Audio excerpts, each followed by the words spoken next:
Welcome back to the United News, where we cut through the noise and bring you the transfer stories that actually matter to Manchester United fans. I'm your host, and today we've got a packed show that's going to leave you questioning everything you thought you knew about United's summer transfer strategy.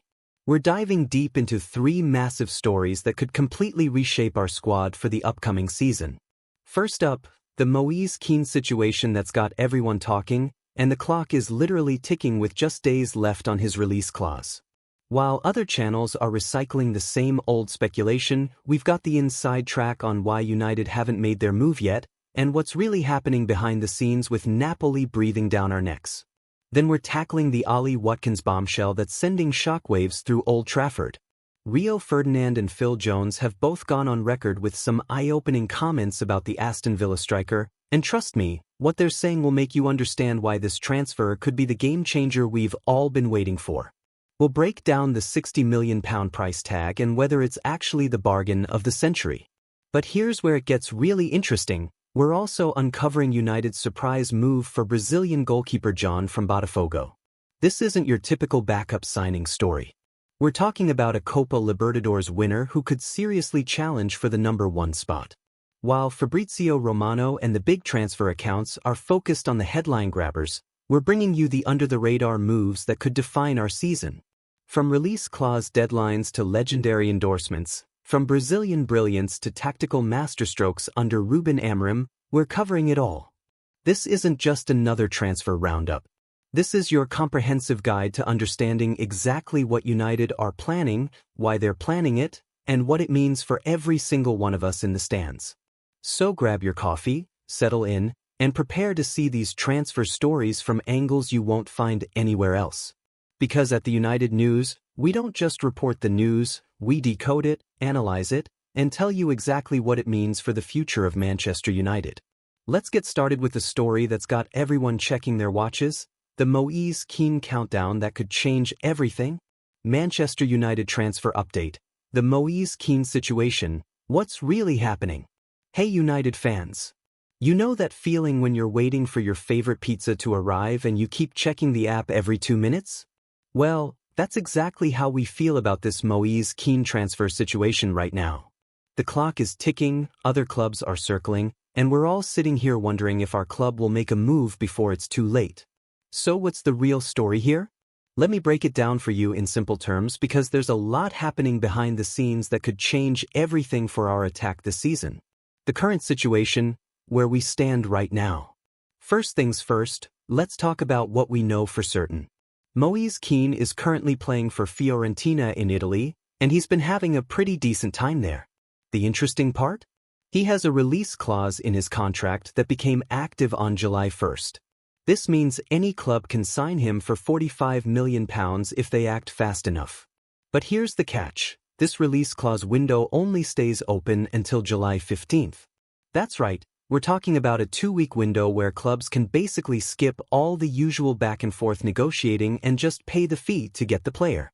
After July 15th, Fiorentina can ask for whatever price they want, and trust me, it'll probably be a lot more than £45 million.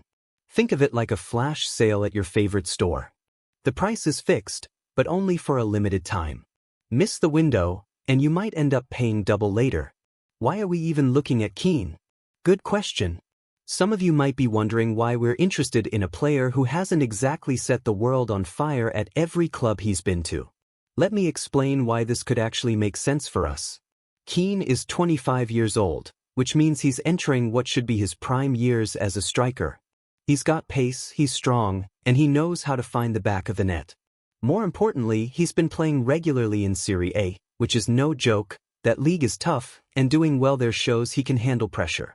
Under Ruben Amorim's system, we need forwards who can work hard, press from the front, and create chances for others too. Kean has shown he can do all of these things. Plus, at 25, he's got several good years ahead of him, which means this wouldn't just be a short-term fix. But let's be honest here, we need more firepower up front. Our current options are good, but having another quality striker could make a huge difference, especially when we're playing multiple competitions. Remember how thin our squad looked last season when injuries hit? The competition, who else wants him? Now here's where things get interesting and honestly, A bit frustrating. We're not the only ones looking at Keane. Napoli, the Italian club, are also seriously considering making a move for him. Why does this matter? Well, Napoli have been trying to sign other strikers like Lorenzo Luca from Udinese and Darwin Núñez from Liverpool. When those deals didn't work out, they turned their attention to Keane. The problem for us is that Napoli can offer him something we can't, a chance to stay in Italy where he's already settled and doing well. But wait, there's more. A Saudi Arabian club called Al-Qadsiya have reportedly offered Keane a massive £13 million per year salary. That's serious money, the kind that could turn anyone's head. For comparison, that's more than what many top Premier League players earn. However, and this is crucial for us, reports suggest that Keane wants to stay in European football. He's not interested in moving to Saudi Arabia right now, which removes one competitor from the race. That leaves us and Napoli as the main contenders. What's taking so long? Here's the part that's got many of us scratching our heads. Despite all the links and reports, we apparently haven't made a formal offer yet. With only a 2-week window to trigger his release clause, you'd think we'd be moving faster. So what could be causing the delay? There are a few possibilities. First, maybe we're still deciding if he's the right fit for our system. Spending £45 million is a big decision, and the club might want to be absolutely sure before pulling the trigger. Second, we might be trying to negotiate a better deal with Fiorentina, even though the release clause is active. Sometimes clubs will accept a lower fee if it means they can structure the payments differently or include some add-ons. Third, and this is just speculation, we might be waiting to see what happens with other transfer targets first. Maybe we're trying to sign someone else and want to see how that goes before committing to Keane. The money side of things. Let's talk about the finances because that's always a big factor in any transfer. The £45 million release clause might seem like a lot, but in today's market, it's actually pretty reasonable for a proven striker in his prime. Think about it, we've seen clubs pay similar or higher fees for players with less experience or unproven track records. Keane has played for big clubs like Juventus and Everton, he's got international experience with Italy, and he's been performing well in Serie A. The real question is whether we think he's worth that investment. Will he score enough goals to justify the fee? Will he fit into our system? Will he adapt to the Premier League? These are all valid concerns that the club is probably weighing up right now. What this could mean for our attack. If we do sign Keane, it could solve several problems for us. First, it gives us another genuine goal threat. Second, it provides competition for places, which usually brings out the best in players. Third, it gives us more tactical flexibility. We could play with 2 strikers sometimes, or rotate players to keep everyone fresh. But signing him also raises questions. Where would he fit in our current setup? Would he be happy coming off the bench sometimes? How would it affect our other attacking players?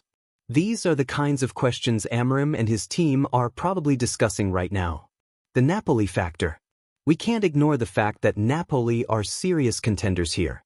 They're a big club with a good reputation, they can offer European football, and they're in Italy where Keane is already comfortable. What do we have that Napoli don't? Well, we're Manchester United. We're a bigger club globally, we can probably offer better wages, and we're in the Premier League, which many players see as the ultimate test. Plus, working with Amorim could be an exciting prospect for any young striker.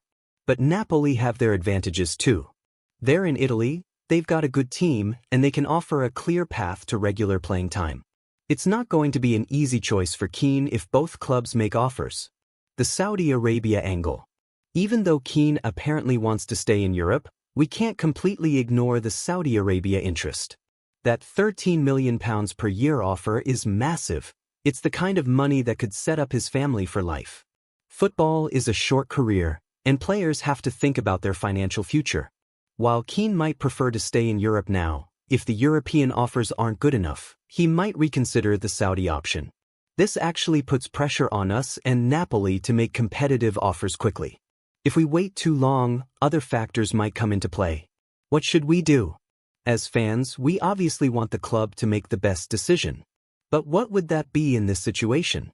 If the club thinks Keane is the right player for our system, then £45 million seems like a fair price in today's market. The risk of waiting and potentially having to pay more later, or losing him to another club, seems bigger than the risk of signing him now. On the other hand, if there are doubts about whether he's the right fit, then maybe it's better to look elsewhere. There's no point spending big money on a player who might not work out. The time factor. This is probably the most important aspect of the whole situation. We're dealing with a deadline here, July 15th. After that date, everything changes. Fiorentina can ask for whatever they want, other clubs might enter the race, and the whole dynamic shifts. In transfer windows, timing is everything. Sometimes you have to make quick decisions, and this looks like one of those times. The question is whether our club is ready to make that call. What happens next? So where does this leave us? Honestly, nobody knows for sure. Transfer windows are unpredictable, and things can change very quickly. What we do know is that we're interested in Keane, Napoli are too, and there's a deadline approaching fast. The next few days could be crucial in determining where this talented striker ends up. If we're going to make a move, it needs to happen soon. If we're not interested enough to trigger the release clause, then we should probably look elsewhere and not waste time on this situation. The bottom line. The Moise Kean situation is a perfect example of how complex modern football transfers can be. You've got release clauses, competing clubs, player preferences, financial considerations, and tight deadlines all mixing together. For us as United fans, it's frustrating to watch from the sidelines. We want our club to be decisive and get the deals done. But we also understand that spending £45 million isn't a decision to take lightly. What we can say is that Keane would be a decent addition to our squad. He's got the right age profile, he's proven he can score goals, and he fits the kind of player profile that Amorim seems to prefer. Whether he's worth £45 million is something only time will tell. The next few days will be interesting. Will we make a move? Will Napoli beat us to it? Will Keane end up staying at Fiorentina? Or will something completely unexpected happen? That's the beauty and frustration of transfer windows. You never know what's coming next.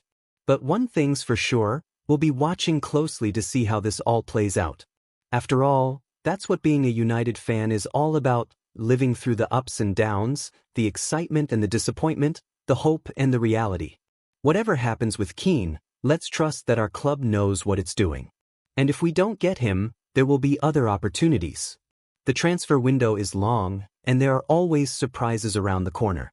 Keep your eyes on the news, United fans. This one could move fast, and we don't want to miss it when it does. The next few days could tell us a lot about our transfer strategy and ambitions for the season ahead. Let's see what happens.